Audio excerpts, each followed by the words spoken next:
एक गांव में रमेश नाम का एक गरीब किसान रहता था। उसके पास बस एक छोटा सा खेत और 2 बैल थे। वह मेहनती था, लेकिन किस्मत हमेशा उसका साथ नहीं देती थी। फसलें कभी सूखा तो कभी बारिश से बर्बाद हो जाती। एक दिन रमेश खेत में हल चला रहा था, तभी उसका हल किसी चीज से टकराया। उसने जमीन खोदी तो उसे एक लोहे का संदूक मिला। संदूक को खोलते ही उसकी आंखें चौंधियां गईं। उसमें सोने चांदी के सिक्के भरे थे।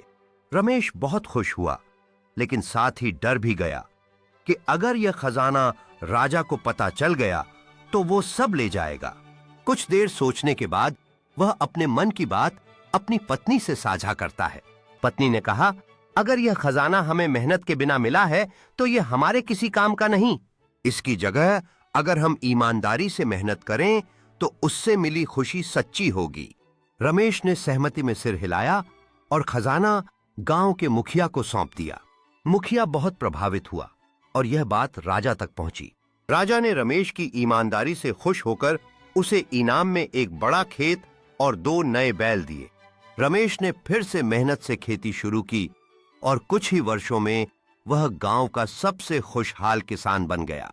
सीख, सच्ची दौलत मेहनत और ईमानदारी से मिलती है, न कि छिपे हुए खजानों से। एनिमेशन।